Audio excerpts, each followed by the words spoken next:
Only the day before, Trooper Evans had discussed with his coworkers what it must feel like to die. Now, lying on the cold ground, he prepared himself to face that reality. This is the Miracle Files. I'm Emily Jones. And I'm Holly Worthington. We're two sisters who love a captivating true story, but we're also seeking more light in our lives. So we're on a mission to find and share unforgettable, uplifting stories of God's miracles. We hope you'll join us on this journey. Welcome back to the Miracle Files. We're really excited to share the story that we have today. Yeah, if you like true crime podcasts, then today's episode is for you. Mm-hmm. It's pretty intense. Yep. This is a story about a police officer who was on patrol duty, and we're excited to share this story to honor this police officer and other police officers who put their lives at risk to help protect us. Yes. When I first heard this story, I could not believe it. It's a little bit gut-wrenching. It's a little bit, Gory. A little bit gory. Yeah, unfortunately. Sorry. But just an unbelievable story. So I really am excited for our listeners to hear this one. On a crisp autumn day in 1978, Trooper Ralph Evans drove his patrol vehicle down Interstate 15, heading toward a minor car accident. As he rounded a turn on the freeway near an amusement park called Lagoon, he spotted a Jeep pulled off in the emergency lane. This wasn't the accident he was heading to, but he decided to stop quickly and check on this situation. A man and young teenage boy stood next to the front fender of the Jeep. As Trooper Evans pulled up behind the Jeep, he expected the man and boy to come and speak to him. Instead, the two remained at the front of the Jeep, ignoring his presence. Trooper Evans needed to get to the car accident he'd been heading to, and he could see there were no injuries. The man and boy didn't seem to need his help, so he started to pull out to leave. Just as he was passing the Jeep, he spotted movement in the road about 100 feet in front of him. Two young women jumped up and down, frantically waving, and ran toward him. Trooper Evans pulled around to the side of the freeway again. One of the women ran to his patrol car and opened the passenger side door, yelling, "I want that man arrested! He assaulted us! He threw us out of the car and told us to walk home." Trooper Evans tried to calm the women and told them to stay there. He radioed into the sheriff's office to see if they had a deputy who could come and handle the assault incident, but unfortunately, no one was available. Trooper Evans assessed the situation as quickly as he could. As he got closer to the Jeep this time, he could tell the man standing there was intoxicated. He discovered the boy was only 13 years old and had been driving the car. He explained to the man that he was under arrest for public intoxication and placed handcuffs on him. As he did, the boy cried, "Don't hurt my daddy!" Trooper Evans assured the boy that he had no intentions of hurting his father. He explained that he would take him and his father back to the police station where the boy could call his mother. As he tried to move the man toward his patrol car, the man suddenly flung himself to the ground and yelled out, "Don't kick me!" This behavior confused Trooper Evans. Again, he assured the man that he had no intention of kicking him or hurting him in any way. Meanwhile, unbeknownst to Trooper Evans, the 13-year-old boy had reached under the seat of his father's car and found a semi-automatic pistol. The trooper stood next to the man on the ground, trying to reason with him to get up and get into his vehicle. Behind Trooper Evans, the boy raised the gun. The trooper told the man on the ground that he would have to drag him to the car if he wouldn't get up. And that's when it happened. The boy pulled the trigger. A loud bang rang out in Trooper Evans' ears. Instantaneously, a force spun Trooper Evans around, and a bullet launched into his jaw. The bullet traveled through his jaw, severed his carotid artery, and then lodged in his shoulder. Trooper Evans dropped to the ground onto his stomach. He could feel blood immediately gushing out of the side of his head and neck. There was a short pause before another bullet hit him in his lower back. 2 other shots rang out, but Trooper Evans didn't know where those bullets had gone. He tried to move, but his body was not responding. He lay in a growing pool of blood as he listened to the Jeep's engine start up. The father climbed into the passenger side of the vehicle, and the 2 raced away. Trooper Evans heard the young women scream into the police microphone, "Help! Help! The policeman has been shot!" Only the day before, Trooper Evans had been talking to his coworkers about what it must feel like to die. One of his friends had suggested that maybe the spirit left the body out of the head, because people often experienced their feet and bodies growing cold before dying. His theory was that this sensation was the spirit leaving the body.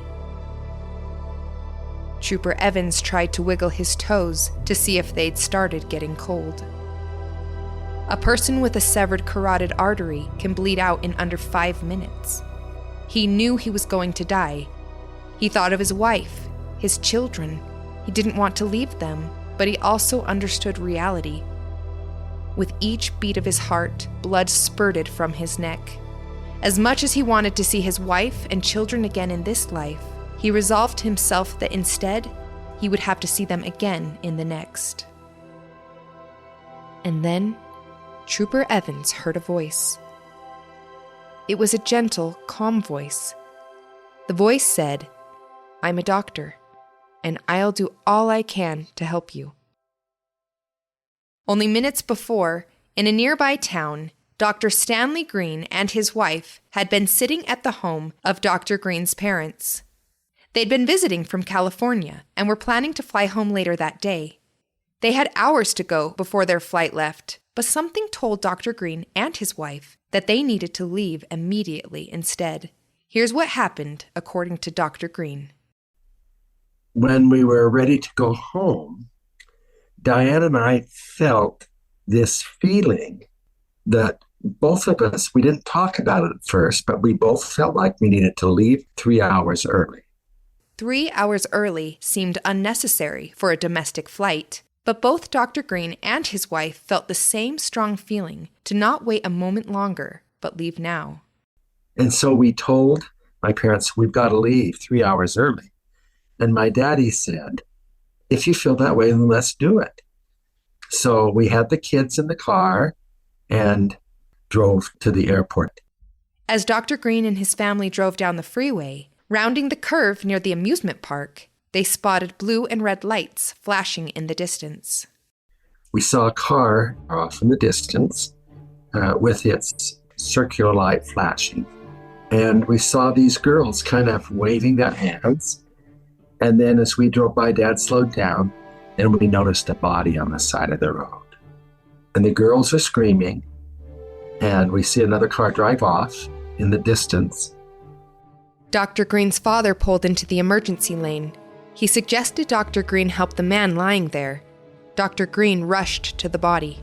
When I turned the body over, the carotid artery had been severed and blood just shot onto me, got my clothes all bloody. Literally, the blood was shooting 8 feet out of his neck. And I knew that if he was going to live, I had to stop the bleeding. So I took my index finger and poked it in the hole. And it stopped bleeding. And I noticed that he also was shot in the back. And that wasn't my worry. It was the carotid artery that worried me. I didn't dare move my hand away because I knew if I did, he'd bleed some more.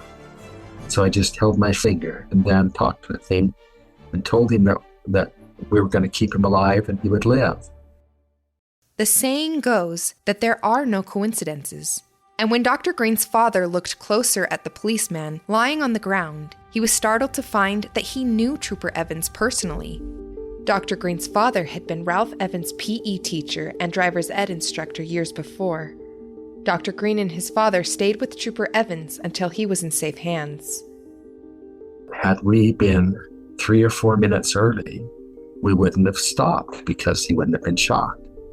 If we'd have been 3 or 4 minutes late, he'd have been dead. And when the ambulance people got there, the ambulance tech tried to start an IV and he couldn't because the blood pressure was low. And so I took his finger and poked his finger in the neck. I started the IV, and then they loaded him in the ambulance.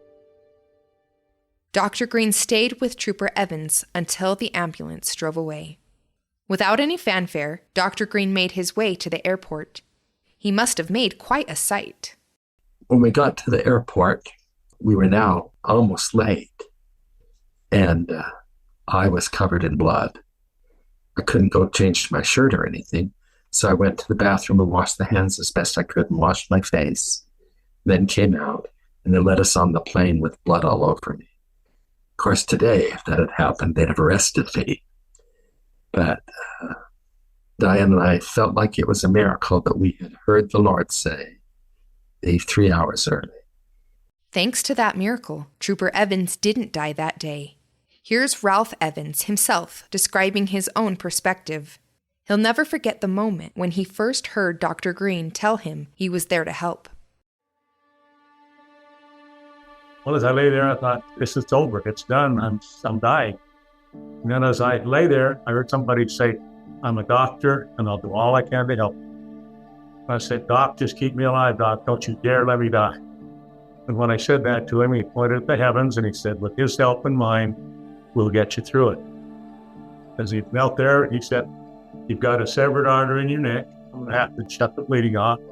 And when I do, it's probably going to hurt."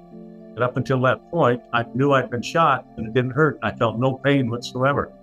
But as soon as he told me when he started massaging that artery, it was going to hurt, I had pain like I've never felt in my life. Unbelievable pain.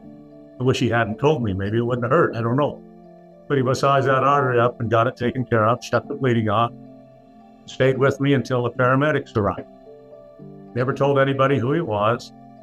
Just stayed there, and when he finally got the needle in and everything done, he went over, got in the car, and took off to the airport. The ambulance transported the trooper to a nearby hospital. It was determined that Trooper Evans' injuries were too severe for that hospital to treat, so he was then life-flighted to another hospital. Meanwhile, the father and boy who had shot Trooper Evans carjacked 2 cars at gunpoint and led the police on a high-speed chase until they crashed their stolen vehicle. And as they were working on them, our chopper was flying over with me in it, heading for the hospital. And one of the paramedics on the chopper said, "Hey, they've got the people that shot you. They've been involved in an accident. We're just flying over the scene there." Relieved to know his malefactors would no longer terrorize anyone else, Trooper Evans finally reached the second hospital, where he was able to receive more intensive care. His flight just happened to be one of the first life flights in the state. The Intermountain Life Flight program had started just 3 months earlier, only the 7th program in the United States. Trooper Evans wished to thank the doctor who had stopped and saved his life, but the man had left without telling anyone who he was. The trooper was grateful to finally learn the doctor's name. Dr. Stanley Green was his name. I learned that later after I finally got to the hospital and all was done, but he never told anybody who he was. His mother ultimately called the highway patrol and told them that it was Dr. Stanley Green who had saved my life. What do you owe somebody who saved your life? What do you give somebody like that who's there when you absolutely needed him? Dr. Green just responded when he was told to leave, and he got it done. And like he told me here a while back, he said, if I'd have been 5 minutes earlier, they'd have not shot you yet. They'd have been gone. If I'd have been 5 minutes later, they'd have bled to death. So he got there exactly when I needed him. Within a minute of when I was shot, he showed up to keep me alive. And that wasn't the only miracle. At the time, Dr. Green was in his radiology residency. He explained how he knew exactly what to do that day. It was a miracle for me because the week before it happened, we had discussed in my training a lot of stuff about carotid artery and carotid pressure, because in the military they told us sometimes people would be shot in the neck, and I had to know how to do this. And so we discussed it and how it wasn't just enough to stop the bleeding from the carotid artery below, but you also had to stop the bleeding from the carotid artery above. And it was like I was listening to my professors say, stop the bleeding, put pressure above it, hold him down, talk to him gently, tell him that he'll be all right. And that's what we had been trained to do a week and a half earlier. So the miracle started long before the event happened. Trooper Evans' wife also had an unbelievable experience the day her husband was shot. She was so in tune with her beloved husband that when the shots rang out 14 miles from her home, she somehow heard the sound. She was at home playing with our two smallest kids in the front room. Our two bigger kids were in the front yard playing. She said about 6 o'clock or thereabouts, she heard a gunshot, paused, and 3 more gunshots. She ran to the front window to see who had a gun in the front yard. She didn't get a gun. Didn't see anything, so she didn't think anything more about it. About a half hour later, the sergeant lieutenant came to the house to tell her that I'd been injured. Didn't say how, just said that I'd been injured. They said, yeah, he's at the hospital now. We're here to give you a ride to the hospital. 2 days later, she was sitting by the head of the bed as a deputy came in to get a statement from me to what had happened. And I said, well, he shot me in the head first. I went down. There was a pause as he walked over closer, shot me in the back. Then I heard 2 more gunshots. Didn't know where they went, but I knew he'd shot 2 more times. And as my wife was sitting there next to me, she said, that's exactly what I heard when I was in the living room. I didn't know that's what had happened to you, but I heard those gunshots. Why, we don't know. I don't have any idea why she heard the shots, but she did. She was well aware of what had happened. Some miracles are just unexplainable. But what is explainable is that Ralph and Nancy had a great love for one another. And the retired trooper and Dr. Green have also forged an unbreakable bond. Just this last January, the 2 men were honored by the state legislature for their heroic actions. I hadn't seen him in 40 some odd years, but when we saw each other, we knew we were brothers. We knew that we knew each other and loved each other, because not only did I save his life, but he focused my life to learn how to do what's most important, which is listen to the Spirit, even in medicine. Trooper Evans agrees that their bond is unique. But when he walked in the door the first time when I saw him after 40 years, it was as though we'd never been apart, that I knew him like that. We were just buddy. That's what we were. We were, equal people. Just like we'd known each other all our lives. He's a very special man. He really is. Back in 1979, after spending almost 10 months recovering, Trooper Evans was able to return to work on the police force. He went on to enjoy another 45 wonderful years with his wife Nancy before she passed in April 2022. He also went on to lead a youth group for special needs teens for 22 years. He grew the group from just over 30 members to over 150. He feels this may be one of the reasons he was saved that day. I personally really think the reason miracles take place is because there is a God. He loves you. He has something for you to do, and you need to do it. So he keeps you alive to do that. I really think one of the reasons I was kept alive was to work with those kids. I've developed a relationship with so many of them that it's awesome. They have love unfeigned. In fact, I always tell them, now, you get there before I do, and you see me coming, you be sure to tell them it's okay. He's with us, because they're that kind of people. Dr. Green also went on to adopt a special needs child. Both men feel this was part of their purpose in this life and have bonded over it. And both men agree that they were changed for the better on that tragic yet miraculous day in October 1978. I listened to the Spirit, and my wife listened to the Spirit and said, we'll go 3 hours early. And that was just such a miracle for me. My wife passed away 19 years ago, but Diane and I used to talk about that event with our children, explaining to our children that when the Spirit speaks, even when it tells you to do things that seem illogical, you should do it. God wanted this officer to stay alive. And the way he did that was to involve me and my family on the way to the airport. Isn't it cool how God uses us and can thread our lives together so that we can help one another? I know. And if you understand how God works, you know that he really had a hand in all of these things. It's true. And another thing that I thought was really interesting is that Ralph Evans talked about how he still wants to help people. He works in a funeral home where he still helps comfort people and he's there for people. Mm-hmm. Never stop serving. We have a soundbite that we want to share from Ralph Evans that he talked about why he chose to go into this line of duty. And we'll play that for you now. I love people. I always have. And if I can keep you alive for another day, giving you a ticket, I know you don't like it. But if that ticket will make you think, and you be careful, and it'll save your life, that's why I did. I didn't do it to be mean and nasty. I really didn't. So, Emily, I have to ask you a question. Yes, ma'am. How do you feel when you see those red and blue lights in your rearview mirror? Well, I mean, if I need their help in the middle of the night, I am very happy. If I am going a little too fast, quite a different story.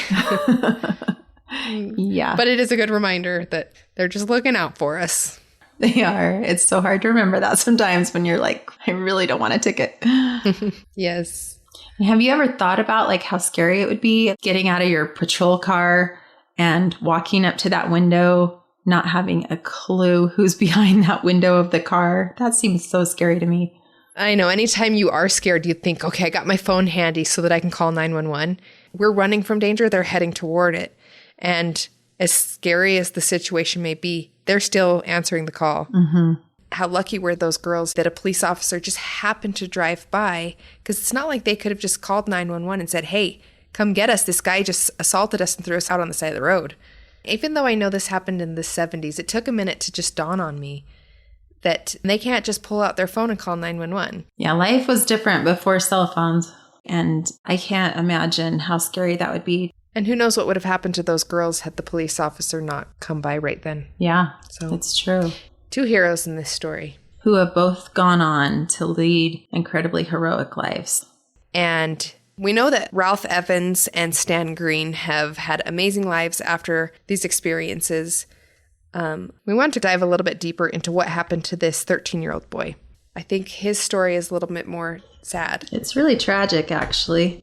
This 13-year-old boy went to trial, and he was found guilty of attempted criminal homicide and 2 counts of aggravated robbery. He was charged as a minor, so eventually he was able to get out, but from what we've heard, he's had a hard life. It sounds like he's had a lot of run-ins with the law over the years, and you know, it just makes you hope that maybe at some point he'll turn things around and feel like he has a purpose for his life. But another thing Ralph said is that if the father or son were to walk in the door today, he would forgive them because he's already forgiven them. Yeah, I mean, we asked if they apologized in the trial, and he said no. But regardless, he's forgiven them, and that's pretty inspiring. Mm-hmm. It really is. And I was also inspired by how much love Ralph Evans and Stan Green have for each other. I think when you go through something traumatic like this with someone, how can you not share this kind of type love and bond with each other? Yeah, all these years later, these two still are so affected and so touched by this story and have such a fondness for one another. Yeah, it's pretty cool. Thank you for joining us. If you have a miracle to share, contact us at themiraclefiles.com or find us on Facebook. We'll post new episodes on the first day of each month. And if you enjoyed this podcast, please share it and leave us a review. Join us next time as we discover more of God's miracles. And don't forget to look for His light in your own lives. If you'd like to support us on Patreon so we can produce more episodes like this, go to patreon.com/themiraclefiles. You'll get exclusive access to photos, videos, articles, and other content you won't find anywhere else. We'll also have live chats, and we'd love to interact with you there. Thank you so much for your support.